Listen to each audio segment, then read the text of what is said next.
The space station hung in the darkness like a giant metal flower. Its lights blinked in the endless black, and ships came and went like busy insects.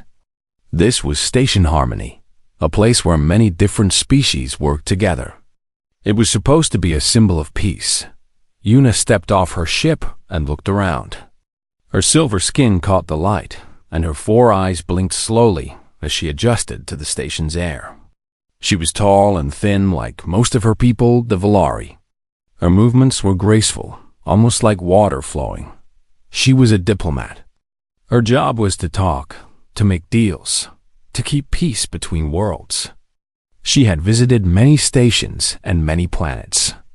She had met many different species. But this was her first time working so close to humans. Una walked through the busy halls. Creatures of all shapes and sizes moved around her. Some had scales, some had fur, some had skin like hers. The station was loud with different languages, different sounds, different smells. A young Valari assistant walked beside her. His name was Junho, and he was nervous. His silver skin had a slight blue tint, which meant he was worried. "Ambassador Una," he said quietly, "I have prepared your rooms. They are in the diplomatic section, away from the military areas." "Good," Una said. "I do not wish to be near soldiers more than necessary." They walked past a group of large creatures with thick armor-like skin. These were the Korath, known for their strength in battle. Una nodded to them politely. She had worked with Korath before. They were simple to understand. They respected power and strength. Then they walked past a group of humans. Una slowed down just a little. She looked at them with curiosity. There were 5 of them, wearing simple gray uniforms. They were so small compared to the Korath, so soft-looking compared to the Valari. Their skin came in different shades of brown and pink, and they had hair on their heads in different colors. They were laughing about something. One of them, a female with short black hair, was telling a story with big hand movements. The others were smiling. Una felt something like pity. These creatures were so weak-looking. How did they survive in such a dangerous galaxy? She continued walking. Her rooms were nice. Big windows showed the stars outside. The furniture was made for Valari comfort, with soft surfaces and gentle lights. Una sat down and let out a long breath. Junho stood near the door, holding a datapad. "Ambassador, I should tell you something. What is it?" "This station has a large human military presence. The Terran Defense Force has many soldiers here." Una waved her hand. "I know. That is why I am here. The Council wants me to observe how humans work with other species in military situations." "Yes, but..." Junho looked uncomfortable. "The other species here, they talk about humans in strange ways." "What do you mean?" "They tell stories. Legends, almost. About human soldiers. They say humans are dangerous." Una laughed. It was a soft sound, like wind through leaves. "Dangerous?" "Junho, did you see them? They are small. They have no claws, no armor, no natural weapons. Their senses are weak. They cannot even see in the dark." "I know, Ambassador. But the stories are just stories. Other species like to make things seem bigger than they are. Humans are new to the galaxy. They have been in space for only a few hundred years. They'd probably exaggerate their abilities to seem more important." Junho nodded, but he did not look convinced. That evening, Una attended a dinner with other diplomats and officers. The dining hall was large and beautiful, with food from many different worlds. Una found a seat near a group of Korath officers. One of them, a massive creature named Grath, nodded to her. "Ambassador Una, welcome to Station Harmony." "Thank you, Commander Grath. It is good to be here."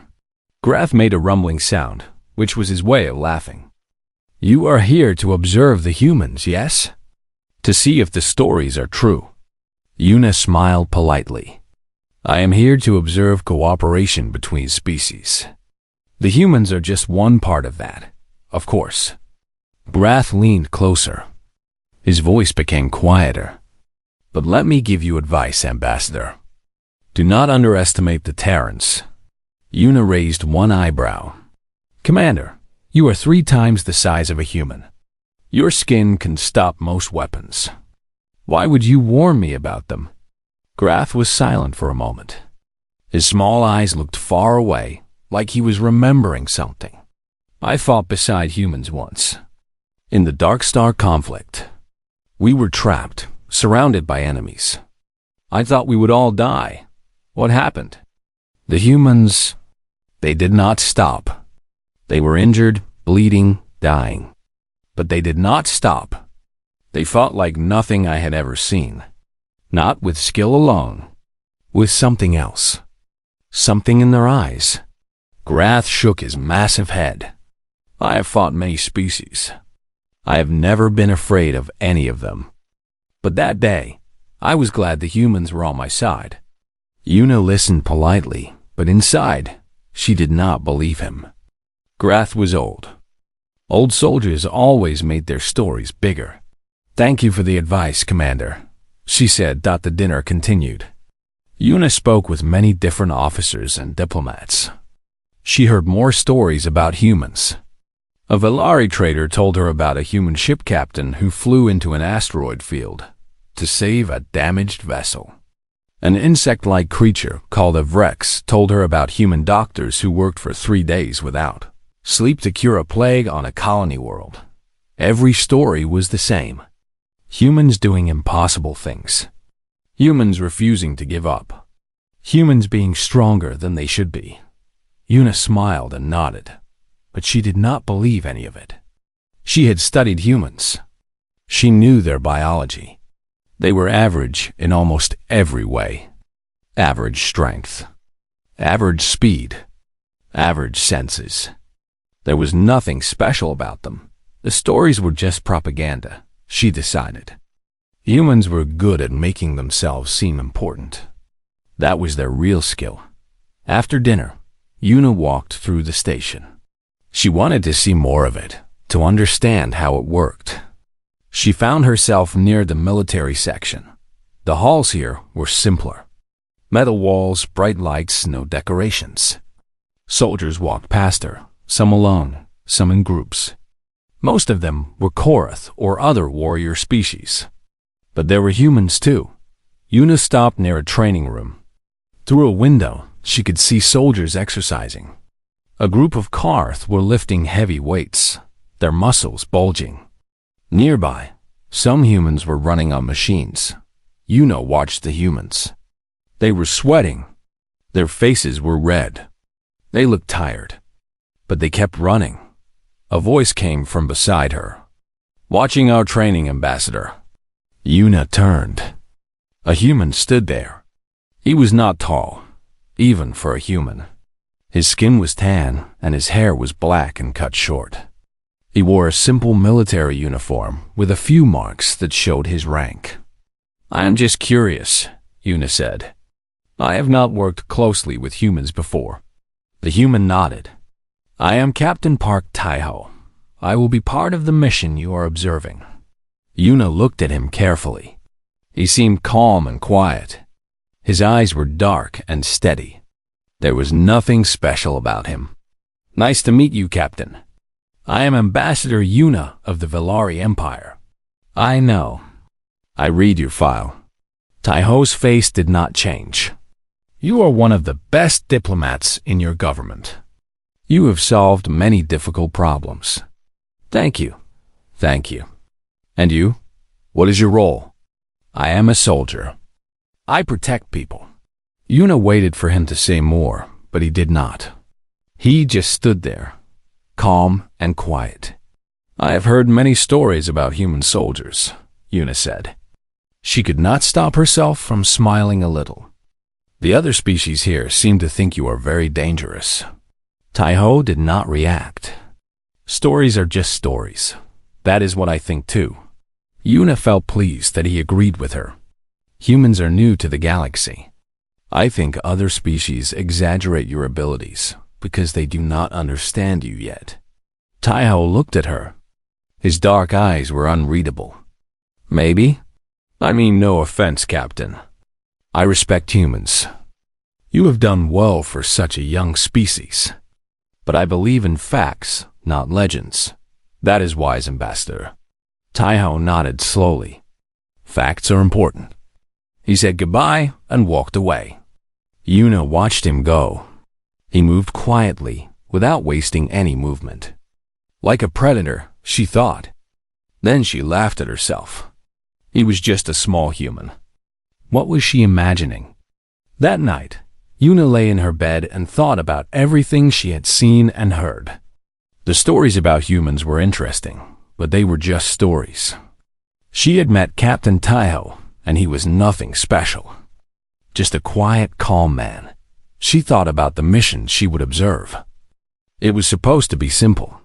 A peacekeeping trip to a nearby planet. Nothing dangerous. She closed her eyes and fell asleep, still believing that humans were just average creatures who told big stories. She did not know that soon. Everything she believed would change. She did not know that she would see something that would stay in her mind forever. She did not know that the quiet man named Taiho would show her the truth that all the stories tried to tell, but that was still in the future. For now, Yuna slept peacefully, dreaming of nothing. The stars outside her window burned silently in the dark. Somewhere on the station, Captain Park Taiho sat alone in his room, cleaning his weapons. His movements were slow and careful. His face showed nothing. He knew what Yuna thought of humans. He had seen that look before, from many other species. The look that said, "You are weak. You are small. You are nothing special." He did not mind. He did not need anyone to believe in him. When the time came, his actions would speak for themselves. They always did. 3 days passed on Station Harmony. Yuna spent her time meeting people, reading reports, and learning about the mission she would observe. It was a peacekeeping assignment to a planet called Myra 7, a small world on the edge of controlled space. The planet had 2 groups of settlers who were fighting over land and resources. The station was sending a team to help them make peace. It seemed simple enough. Yuna sat in a meeting room with other members of the mission team. There were Korath soldiers, Valari advisors, a few other species, and 5 humans. Captain Park Taiho sat at the end of the table, quiet as always. The mission commander was a Korath named Dora. She was smaller than most Korath, but her eyes were sharp and intelligent. She stood at the front of the room, pointing at a map on the screen. "The situation on Myra 7 is tense but not violent yet," Dora said. "The 2 settler groups have had small fights, but no major battles. Our job is to talk to both sides and help them find a solution before things get worse." Yuna nodded. This was exactly the kind of work she was good at. Talking, understanding, finding middle ground. "Ambassador Yuna," Dura continued, "you will be our main diplomat. You will speak to the leaders of both groups." "I understand," Yuna said. "Captain Taiho and his team will provide security. They will protect the diplomatic group at all times." Yuna looked at Taiho. He nodded once, showing he understood. She felt a small sense of annoyance. She did not think she needed human soldiers to protect her. She had her own Valari guards. But she said nothing. This was a joint mission, and she had to work with everyone. The meeting ended, and everyone left to prepare. Yuna walked through the hall, thinking about the mission. Junho walked beside her, as always. "Ambassador," Junho said, "I have more information about Myra 7.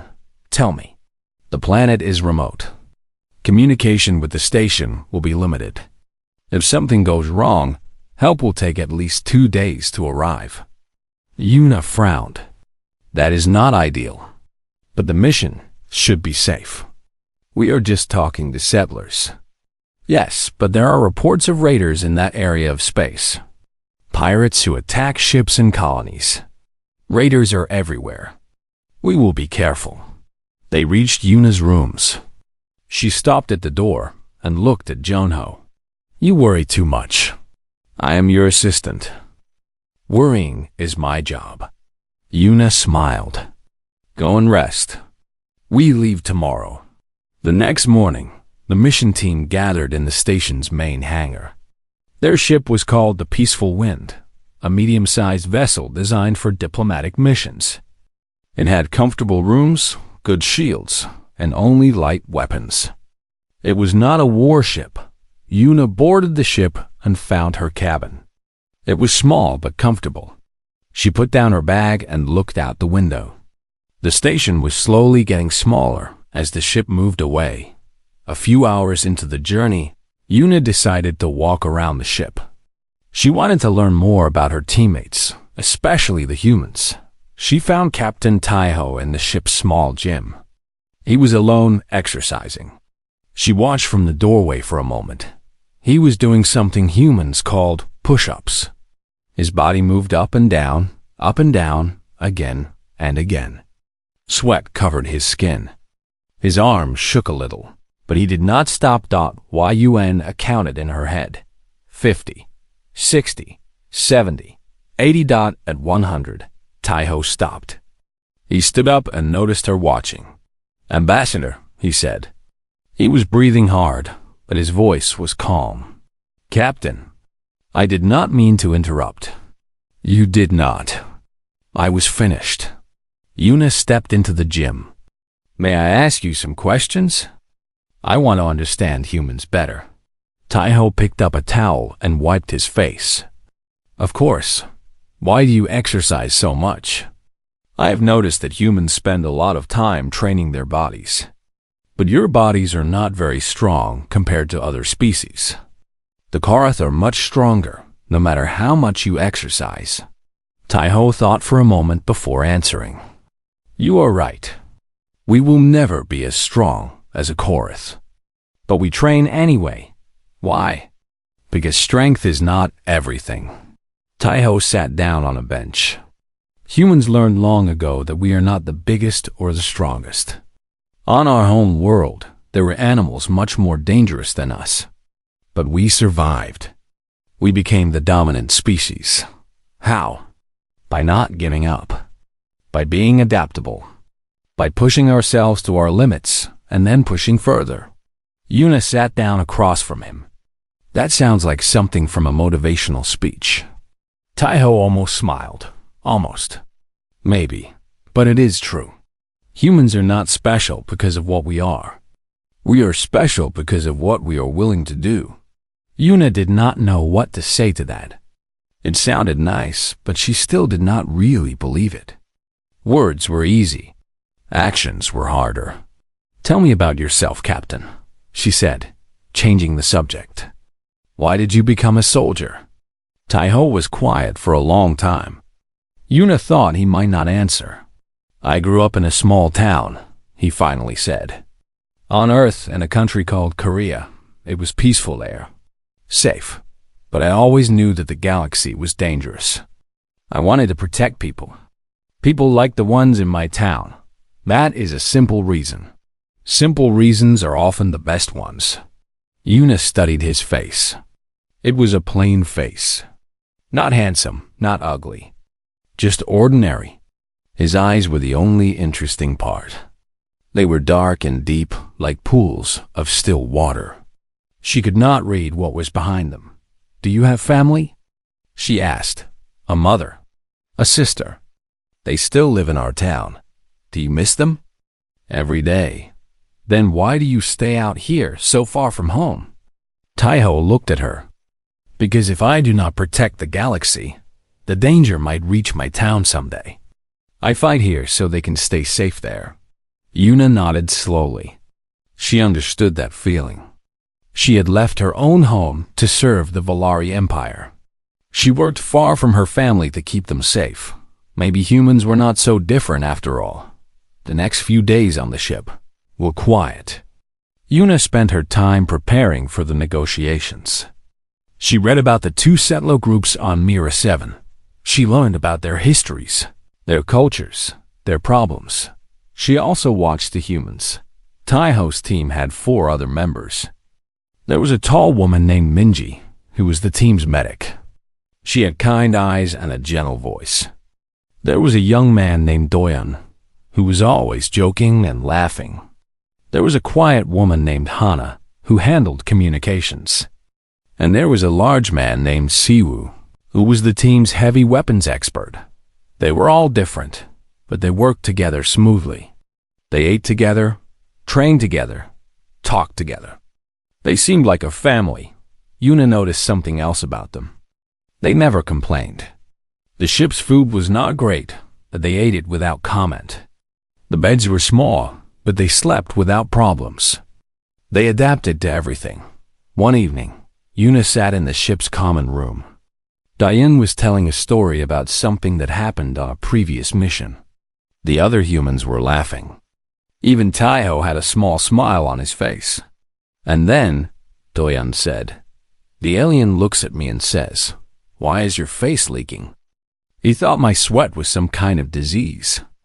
Everyone laughed harder. Minji wiped tears from her eyes. Yuna did not understand why this was so funny, but she smiled anyway. She liked the way humans laughed. It was a warm sound, full of life. Hana noticed Yuna watching them. "Ambassador, please join us. You are part of the team too." Yuna hesitated, then walked over and sat down. "Thank you.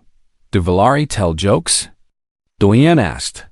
"We do, but our humor is different. Tell us one." Yuna thought for a moment. There is a Valari joke about a diplomat who could not decide between 2 options. So he chose both. And then both options became angry and refused to work with him. The joke is that by trying to please everyone, he pleased no one. The humans stared at her. There was silence. "That is very sad," Minji said finally. "It is supposed to teach a lesson about making clear decisions." Diane shook his head. "Valari jokes are depressing. Human jokes are better." "That is a matter of opinion," Yuna said, but she was smiling. As the days passed, Yuna found herself spending more time with the humans. She was still not sure she believed the legends about them. They seemed so ordinary. They ate, they slept, they joked, they worked. Nothing special, but she noticed small things. She noticed how Taiho checked his weapons every night, slowly and carefully, like a ritual. She noticed how Minji always carried extra medical supplies. Even when walking around the ship, she noticed how all of them slept lightly, waking at the smallest sound. She noticed how their eyes changed sometimes, becoming hard and focused before returning to normal. They were always ready for something, always waiting for danger. Yuna did not understand it. They were on a peaceful mission. There was no danger here. Why were they so alert? The ship dropped out of faster-than-light travel near Mira 7. The planet appeared on the screens, a blue and green ball floating in space. It looked peaceful. Commander Dura gathered everyone for a final meeting. "We will land near the main settlement in 2 hours. The leaders of both groups have agreed to meet with us. Remember, we are here to help, not to take sides." Everyone nodded. Yuna felt excited. This was what she was good at. In a few hours, she would be doing what she loved: talking, solving problems, making peace. She looked at Taiho. He stood near the wall, arms crossed, face blank. He did not look excited. He did not look worried. He looked like nothing at all. "Captain," she said to him after the meeting, "are you ready?" "I am always ready, Ambassador. You seem very calm." "There is no reason to be anything else." Yuna shook her head. "You are a strange person, Captain Taiho. I have met many soldiers, but none like you." "I will take that as a compliment." It was meant as an observation. Taiho looked at her with those dark, unreadable eyes. Ambassador, the landing was smooth. The peaceful wind touched down on a wide field near the main settlement of Mira 7. The sky was gray with clouds, and a cool wind blew across the grass. Yuna stepped off the ship and looked around. The settlement was about a kilometer away. She could see simple buildings, some smoke rising from chimneys, and people moving in the streets. It looked like a normal colony. Nothing dangerous. Commander Dura organized the team quickly. There were 3 vehicles waiting for them, large transport trucks provided by the settlers. The diplomatic group would ride in the middle vehicle. The security teams would ride in the front and back. Yuna climbed into the middle truck with Commander Dura, Junho, and 2 Valari guards. Captain Taiho and his team were in the same vehicle. The meeting point is the community hall in the center of town, Dura said. The leaders of both settler groups will be there. We will talk, we will listen, and hopefully we will find a solution. Understood, Yuna said. The truck started moving. They drove along a dirt road through fields of tall grass. The wind made the grass move like waves on an ocean. It was almost beautiful. Yuna looked at Taiho. He was sitting near the back of the truck, watching the passing landscape through a small window. His body was relaxed, but his eyes were sharp. You are still expecting trouble, Yuna said. I am expecting nothing. I am just watching. Minji, the medic, smiled at Yuna. Do not worry, Ambassador.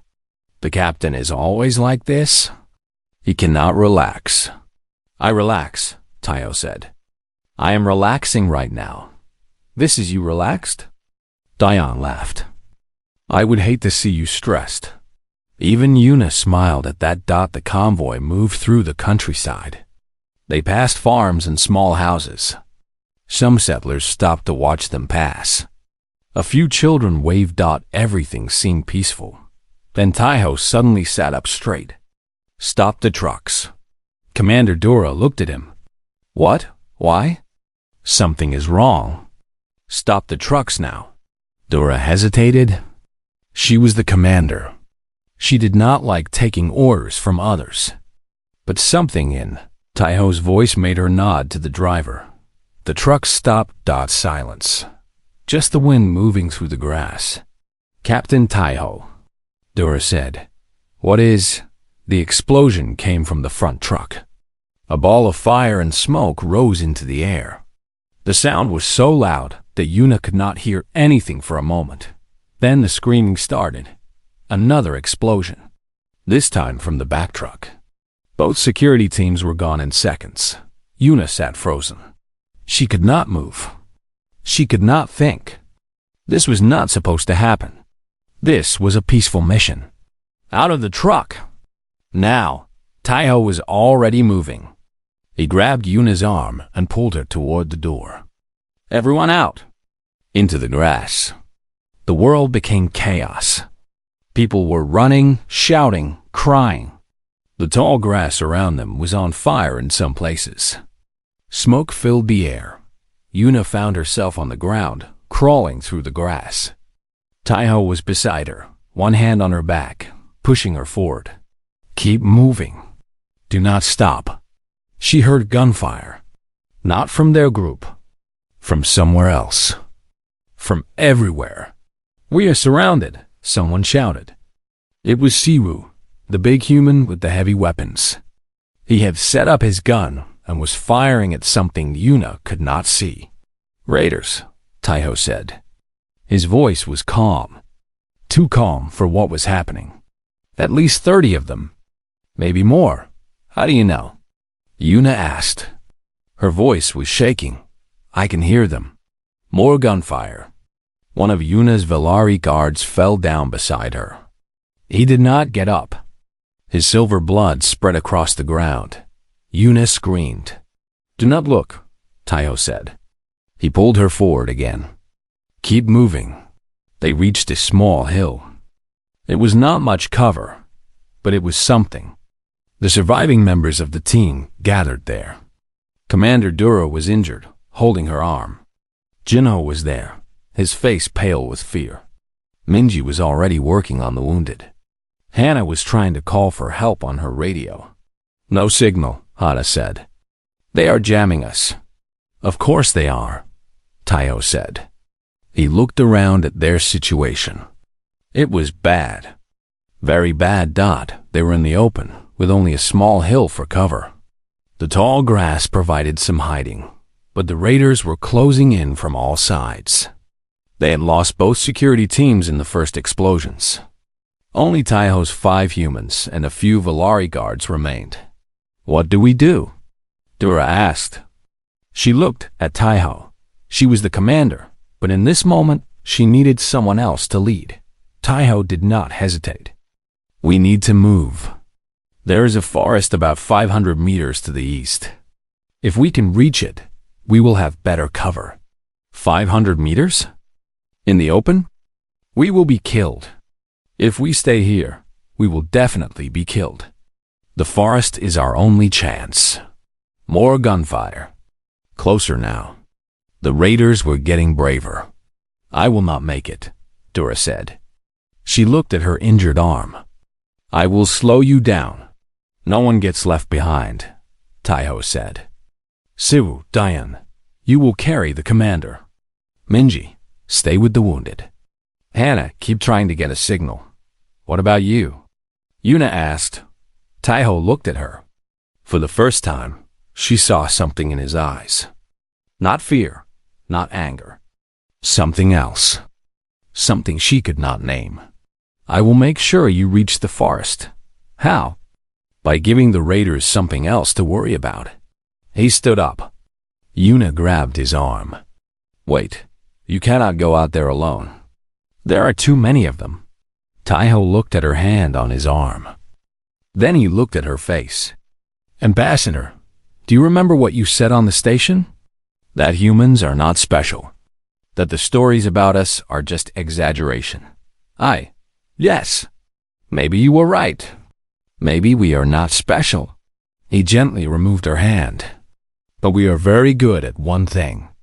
We do not give up, ever. He moved before she could stop him. Yuna watched in horror as Taiho ran out of cover and into the grass. He was running toward the raiders. Toward the enemy. Alone. He is insane, Dora whispered. Then the shooting started. But it was not the raiders shooting at Taiho.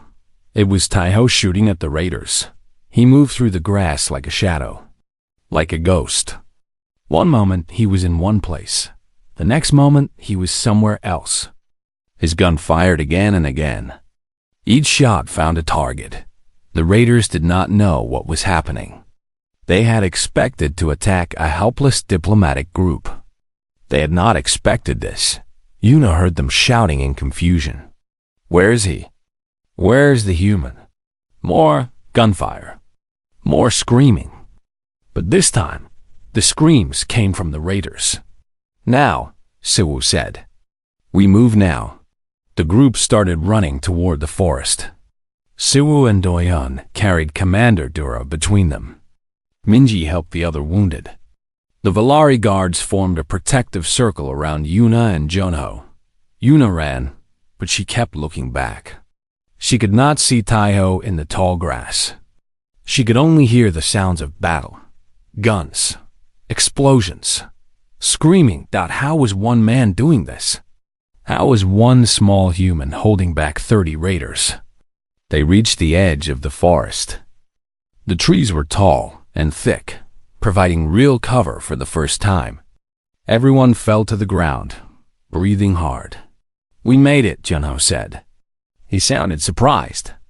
The captain, Minji said. She was looking back at the field. Where's the captain? They all looked. The sounds of battle had stopped. The grass was still. Smoke rose from several places. Nothing moved. Did they get him? Doyan asked. His voice was tight with fear. Minutes passed. Each second felt like an hour. Then Yuna saw movement. A figure emerged from the grass. It was walking slowly, limping. One arm hung at a strange angle. It was Taiho. He walked toward them, step by painful step. His uniform was torn and burned. Blood covered his face. But he was walking. He was a live dot as he got closer. Yuna saw his eyes. They were still calm, still steady, as if he had not just fought 30 enemies alone. He reached the forest and fell to his knees. Minji was at his side immediately, checking his wounds. 12 down, Taiho said. His voice was rough. The rest ran. They will be back soon. With more soldiers. You killed 12 of them? Dora asked in disbelief. By yourself? Injured more. Killed some. The exact number does not matter. He winced as Minji touched his broken arm. What matters is that we are still alive. For now, Yuna stared at him. She could not speak. Everything she had believed about humans was shaking inside her head. She had seen Korath warriors in battle before. They were powerful, terrifying, unstoppable. But they used their strength, their size, their natural armor. Taiho had none of those things. He was small, soft, breakable. And yet, he had done the impossible. Why? The word came out before Yuna could stop it. Why did you do that? You could have died. Taiho looked at her. His face was covered in blood and dirt. His arm was broken. He was probably injured in a dozen other places. But when he spoke, his voice was steady. Because you needed to reach the forest. Because that was my job. Because I do not leave people behind. But it was suicide. The odds do not matter, Ambassador. For the first time, something like emotion crossed Taiho's face. Not anger. Not pride. Something deeper. Humans learned long ago that numbers can lie. Statistics can lie. The only truth is what you are willing to do. He closed his eyes and leaned back against a tree. Minji worked on his wounds, her hands moving quickly and surely. The forest was quiet. The sounds of birds and insects slowly returned, as if nature was trying to forget what had just happened. Yuna sat in silence, her mind racing. She had called Taiho ordinary, unremarkable, nothing special. She had been so wrong. She looked at the other humans. They were all injured, tired, and afraid. But they were already planning the knee. The blast threw Yuna to the ground. Her ears rang. Her vision blurred. Smoke and debris filled the air. When she could see again, the medical ship arrived in exactly 18 minutes. Yuna counted every second. She stood back and watched as human medics rushed toward them. They moved with the same focused energy she had seen in Taiho. No wasted motion. No hesitation. Just action. They loaded Taiho onto a stretcher and carried him to the ship.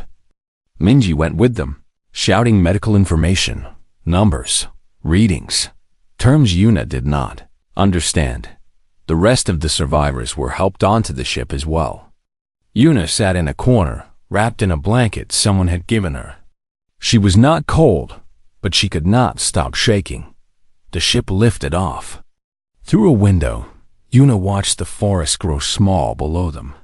That forest where so many had died, where she had learned things she would never forget.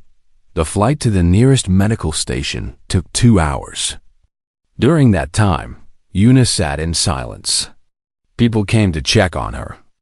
Junho sat beside her, not speaking, just being there. The Valari guards stood nearby, still ready to protect her even though the danger had passed. When they landed, Yuna refused to leave until she knew about Taiho. She sat in a waiting room with the other humans from his team. They looked terrible, tired, injured, haunted by what they had experienced, but they did not leave either. They waited together. Doyeon tried to make a joke. It was not funny, but everyone smiled anyway. That was what humans did, Yuna realized. They found light in the darkness. They laughed to keep from crying. 6 hours passed before a human doctor came out. She looked exhausted, but she was smiling. He will live, she said. The room exploded with emotion. Minji started crying. Siwoo let out a roar of relief. Doyeon and Hana hugged each other. Even Junho, who barely knew Taiho, was wiping tears from his eyes. Yuna felt something break inside her. A wall she had built without knowing it. A wall that separated her from humans, that made her see them as other, as less. That wall crumbled. "Can I see him?" she asked. The doctor hesitated. "He is still unconscious. He will need weeks of treatment. His injuries are severe.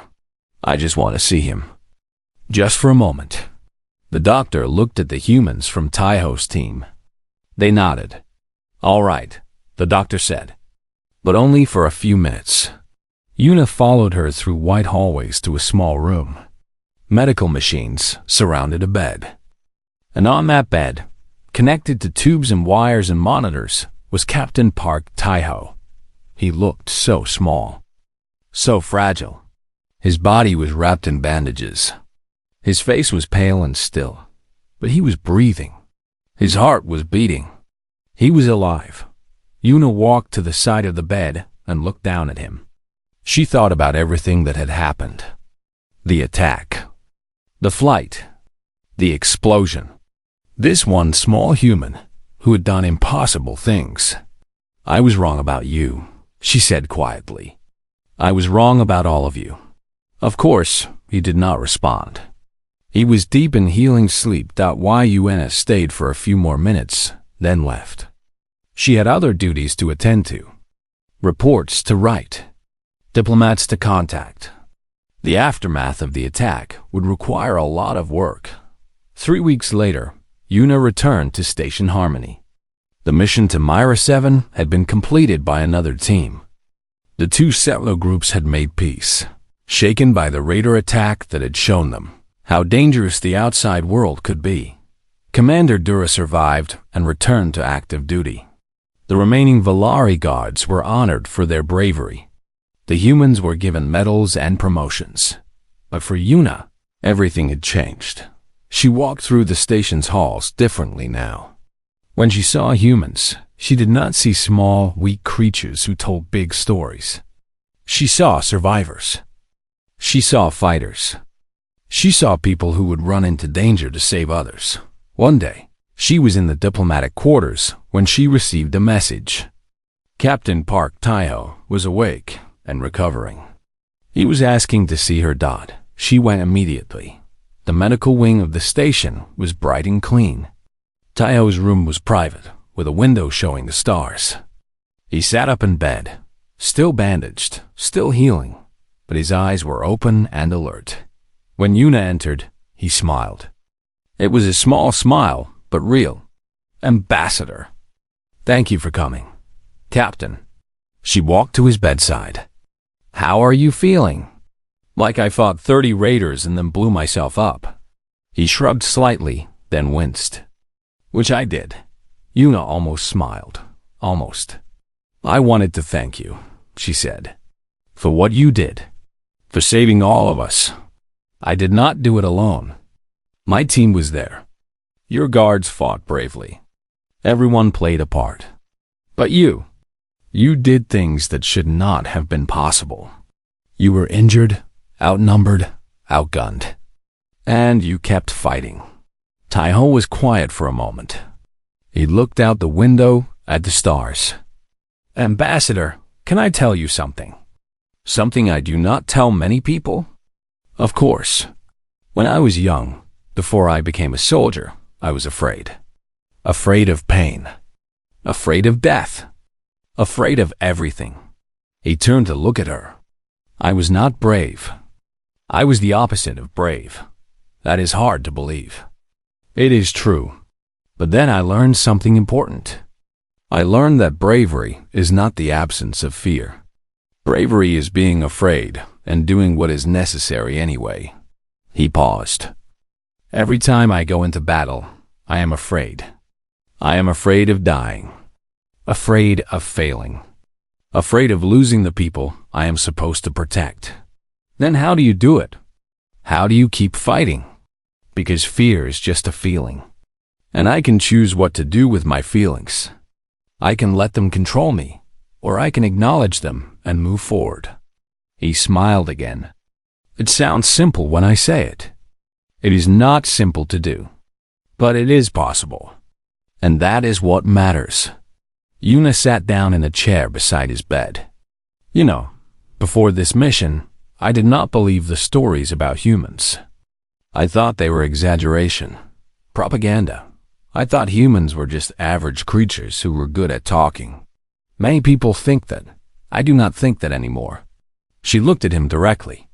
I watched you fight. I watched you suffer.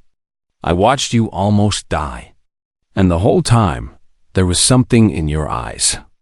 Something I did not understand at first. What was it? Resolve. Pure, absolute resolve. You were not fighting because you thought you would win. You were fighting because you refused to stop. Because stopping was not an option for you. Taiho nodded slowly. That is the human way. We do not fight because we are strong. We fight because we must. Because the people we love need us to fight. Because giving up would mean betraying everything we believe in. I understand that now.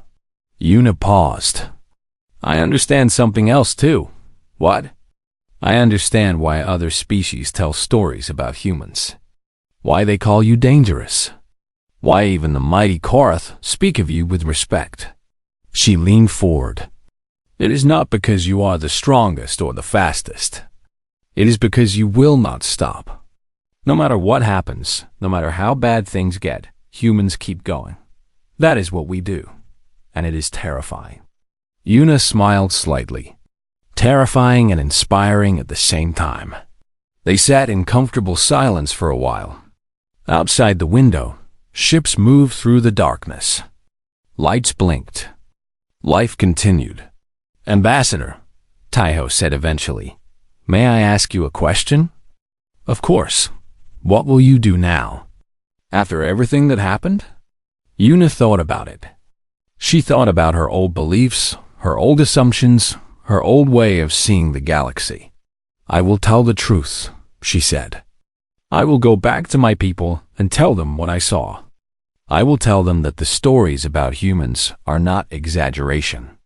If anything, they do not go far enough. That is kind of you. It is not kindness. It is honesty. She stood up.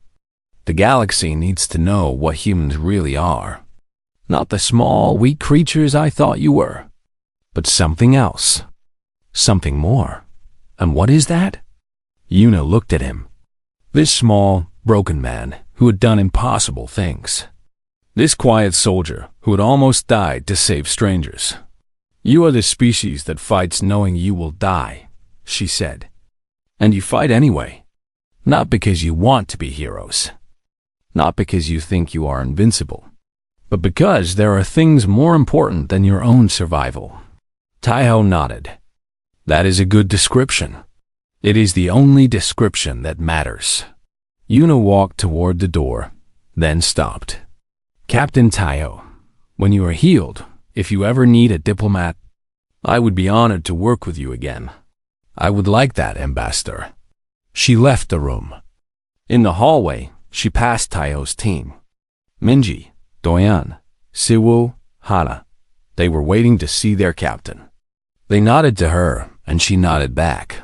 Humans, such strange creatures. Such wonderful creatures. Yuna walked through the station, back to her quarters. She sat down and began writing her report. It would be the most important report of her career. She wrote about the mission. About the attack. About the fear and chaos and death.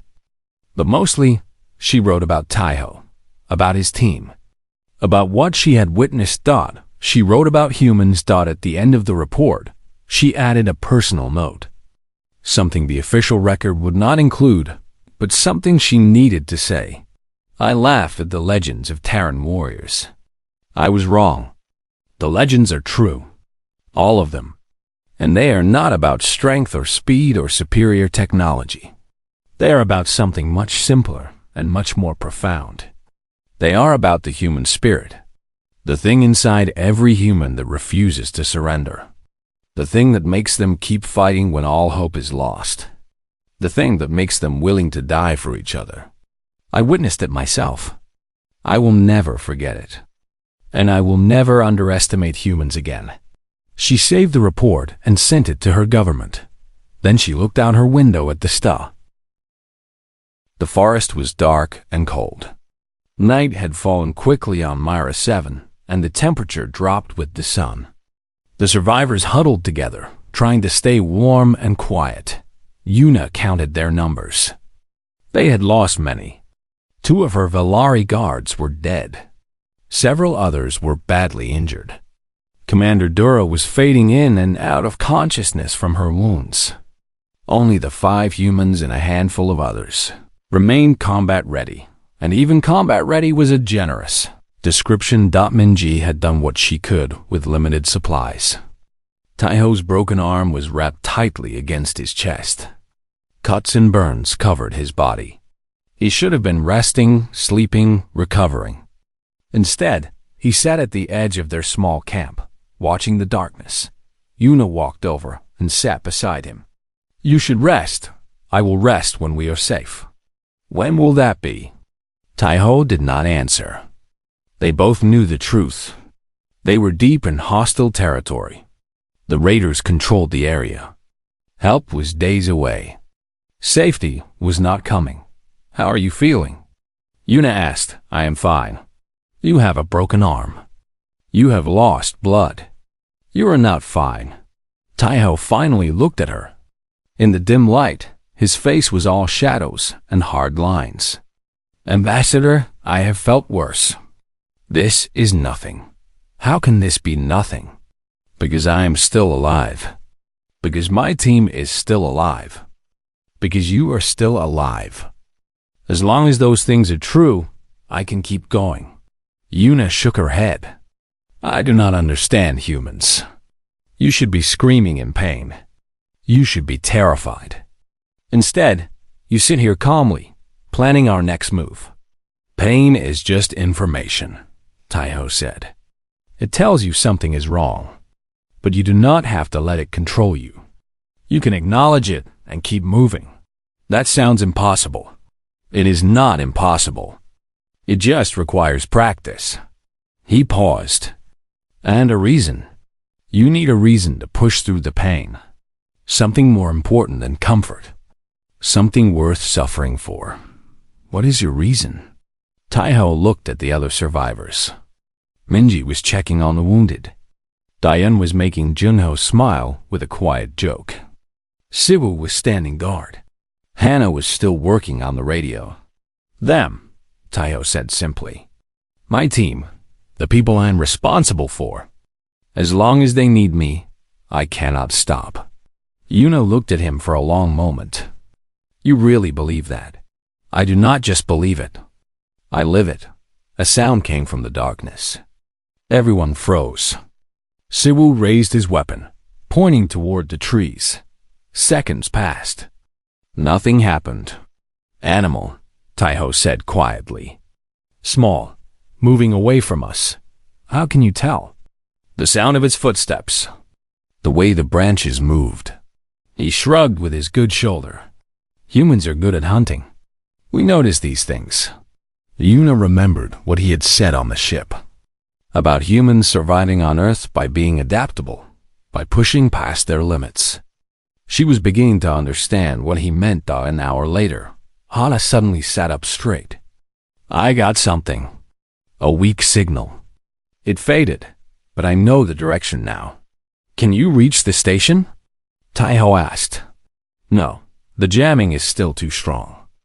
But I think there is a settlement about 10 kilometers north. If I can get closer, maybe I can send a message." "It's 10 kilometers through enemy territory," Siwu said. "That is a long walk." "It is our only option," Taiho said. He stood up, wincing as his injured body protested. "We cannot stay here forever.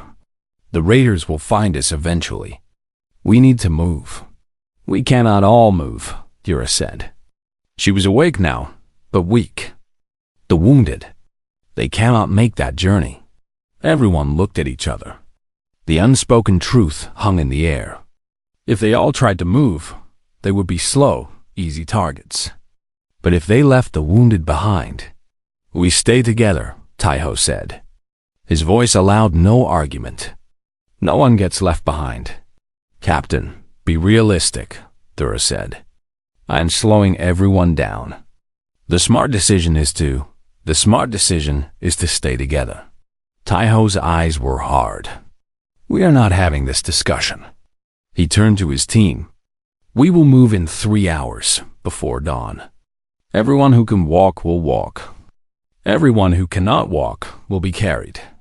We move slowly, carefully, quietly.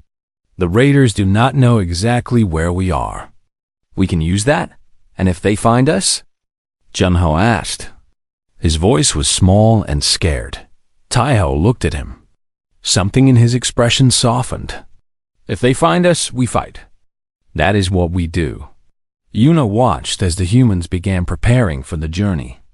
They were all exhausted, all injured, all afraid. But they moved with purpose. They helped each other. They refused to despair. She looked at her own people. The Valari guards were trained soldiers, but they looked lost. They were waiting for orders, waiting for someone to tell them what to do. They did not have the same fire that burned in the humans. Maybe that was the difference, Yuna thought. Maybe that was what made humans special. Not their strength or speed or intelligence, but their refusal to accept defeat. Their ability to find hope in hopeless situations. The 3 hours passed quickly. In the gray light before dawn, the group began to move. They walked in a line through the forest. Taiho was at the front, his one good arm holding a weapon. Minji walked beside him, ready to help if he collapsed. Suwu and Doyan carried Commander Dura on a stretcher made from branches. Hana guided them with her equipment, searching for that faint signal. Yuna walked in the middle of the group. Junho close beside her. She had never felt so helpless. She was a diplomat. She solved problems with words. She did not know how to survive in a forest while being hunted by raiders. They walked for hours. The sun rose, bringing light but also danger. They had to be more careful now, moving from shadow to shadow dot around midday. Taiho stopped suddenly. He raised his hand and everyone froze. "What is it?" Yuna whispered. "Raiders. Ahead of us. Maybe 100 meters. How many?" "I cannot tell. At least 5. Maybe more? Can we go around?" Taiho was quiet for a moment, listening. Then he shook his head. "They are spread out. They know we are heading north. They are trying to catch us. What do we do?" Taiho looked at his team. Some kind of silent communication passed between them. Nods, glances, understanding without words. Dayan, Suwu, stay with the group. Move east, then north. Go around them if you can. What about you? Dayan asked. I will make a distraction. No, Minji grabbed his arm. Captain, you are too injured. Let me, Minji. They need a medic. They do not need a distraction. Taiho gently removed her hand. I can do this. You cannot barely walk. I can walk enough. Yuna stepped forward. Captain Taiho, you cannot do this again. You almost died the last time. Taiho looked at her. His face was pale from blood loss. His body was shaking slightly from pain and exhaustion.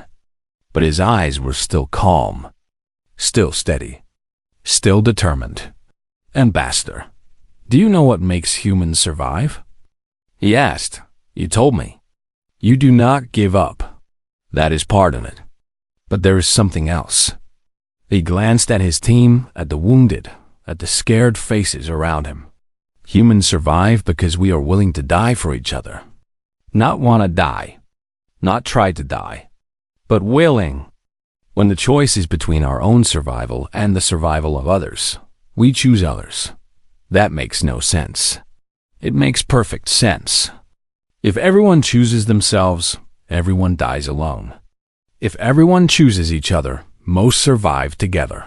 He almost smiled. It is simple mathematics. He turned and walked into the forest before anyone could stop him. Yuna wanted to scream. She wanted to grab him and pull him back, but she could not move. She could only watch as he disappeared into the trees. Minutes passed. Then she heard it. Gunfire, shouting, explosions. "Move," Siwoo said. "Now, this is our chance." The group started moving east as fast as they could with the wounded. Yuna walked mechanically, her body moving without her mind's permission. All she could think about was Taiho, alone, injured, fighting again. The sounds of battle faded behind them. They walked for what felt like hours, but was probably only 30 minutes. Then they turned north again. "Almost there," Hana said. "The signal is stronger.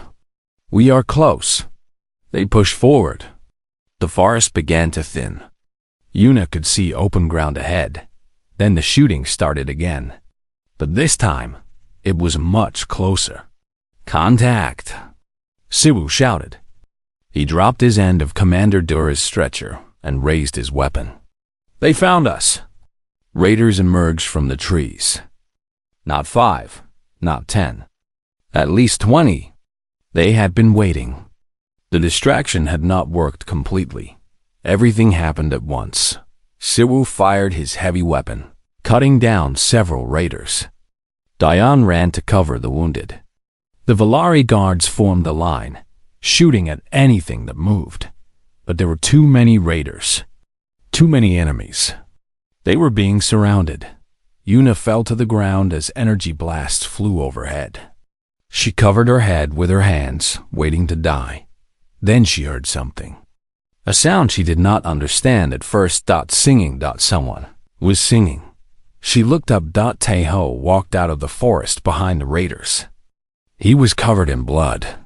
His uniform was completely destroyed.